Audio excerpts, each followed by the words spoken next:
Thanks, everybody. I apologize if I'm a little bit slow. I was just in Paris for 35 days for the Euros and flew back on Monday, so I'm sorry. I know it was a tough place. If you had to be someplace for 35 days, I know, I know you feel so sorry for me. Yes. So for myself, after a 20-year playing career, to be able to have an opportunity to join the board of such a special organization that is Special Olympics Washington. Sports had such a profound experience in the development of who I was as a person and a profession, to understand to be a part of an organization that has such an unbelievable experience for so many young athletes in Washington State. And then now with this special announcement that Seattle is going to be hosting the USA Games in 2018 for Special Olympics. So what I'd like to do is I'd like to bring up to the stage somebody to give their experience of what Special Olympics has meant to them and has helped them for so much. Ivanova Smith is going to come up and give you her experience with Special Olympics.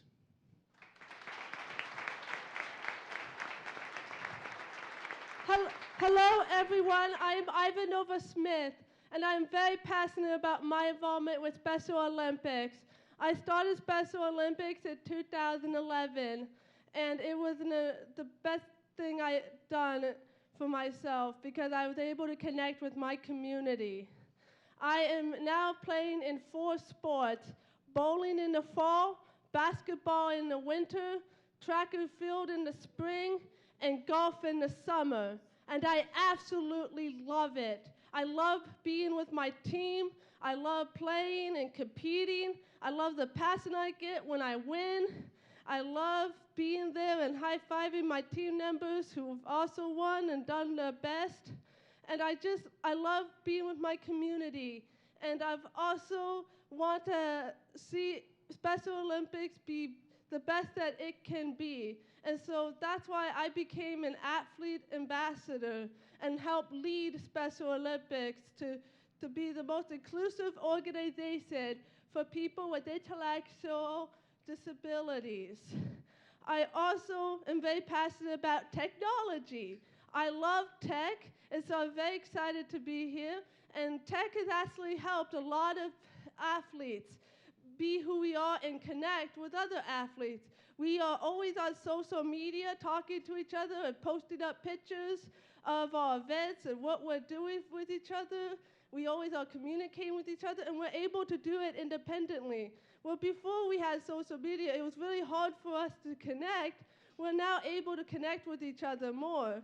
There's a lot of different technologies that will help people with intellectual disabilities become more dependent. And we want to bring those technologies to Special Olympics so that every athlete can have the chance to be included. And the one barrier to that is affordability. And so that's one area that I would like tech to work on more is how do we make it affordable for people with intellectual disabilities? And Special Olympics is kind of paving the way for that to help athletes see the value in technology. And we really thank you for all your support of Special Olympics Washington and helping us do what we want to do. So thank you. And one thing I'd like to say is the athlete oath. If I brave the attempt, let me brave the attempt, but if I cannot, let me win, but if I cannot win, let me brave the attempt. Thank you.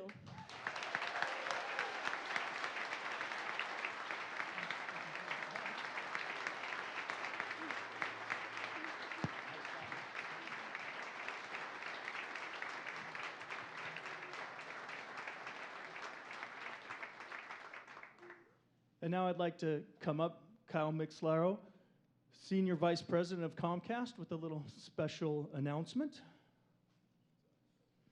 Thank you.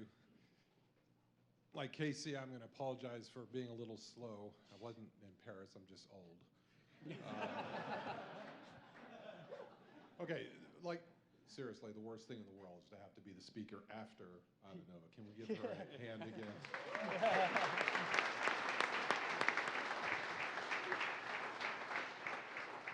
But I'll be quick.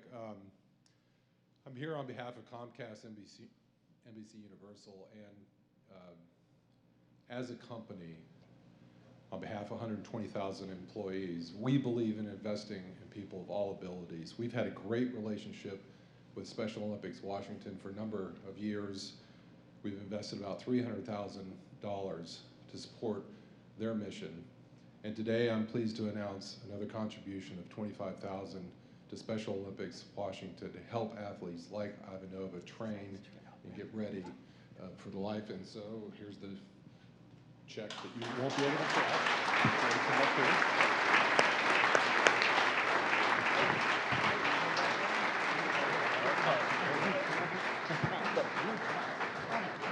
Wait, come out. You can be. We don't need you in the photo.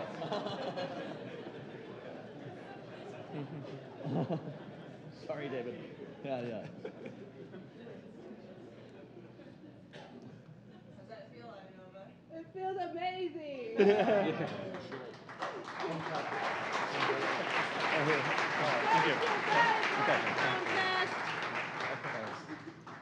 Well, thanks. I'm Dave Lennox, and I'm the CEO of Special Olympics Washington, and just wanted to give a little background of what that money goes to do and why it's important. The key word you heard was investing, because that's what it is. I mean, this is a population that historically has been ignored at best or treated horribly at worst. So companies like Comcast and lots of companies also investing is really huge for this population, because it tells them that you believe that their lives and their potential is something that could be real. So in Special Olympics, we really are doing three things in the technology world. One is, and it's a holistic approach. One is we believe that our athletes deserve the best competition possible, and to do that, we've got to have technology there. So now you see us with electronic timing and any time we can with our athletes, so that they begin to see that the community feels strongly that they deserve that. They no longer deserve to be relegated back to the back courts and all of that. So the second piece is allowing each athlete to work on maximum potential and achieving their maximum potential. That wasn't something that people invested in with this population before. Now we see that athletes are able to really improve their sport performance using things like band technology, learning to monitor biorhythms to see whether or not, because our athletes sometimes can't communicate what they're feeling. But biorhythms can tell us what they're feeling. So coaches are learning how to use all of that to really help them reach greater potential. And then, as Ivanova said, just teaching athletes how to connect using social media and all that. So it's a really holistic approach that we take at Special Olympics. And if you wonder whether or not that's important or not, I'll give you two statistics. One, people tend to think of Special Olympics and they think, oh, isn't that cute? They're letting them pretend they're at the Olympics. That's so sweet. Drives us crazy. So we found at our last World Games in 2011 in Athens, there were 109 performances at the Special Olympic Games that would have been qualified for the regular Olympics that happened in London. 109 Special Olympics athletes, and they came from countries where there were no people in the Olympics. If they had valued this population and invested in them, they would have had representation at the Olympics. But they ignored this population. So we're there, and we've got athletes who are very highly skilled. Just because you learn math slower doesn't mean you can't run fast. Okay. The second thing is what the power of sport does for people. So the unemployment rate for people with intellectual disability in the United States is 90%. Okay? Special Olympics athletes, 50% are employed. Because the power of sport and what happens when a community believes in you and you learn to believe in yourself. And you learn to say, maybe I can do it. Maybe I do deserve the best technology. Maybe I do deserve all of these things. So it changes our society, it changes the culture, and it's really an untapped resource. So thank you, Comcast, for believing in our athletes and for believing in their potential. And all of you, if you want to invest, let us know. We're open to investment. So thank you very much.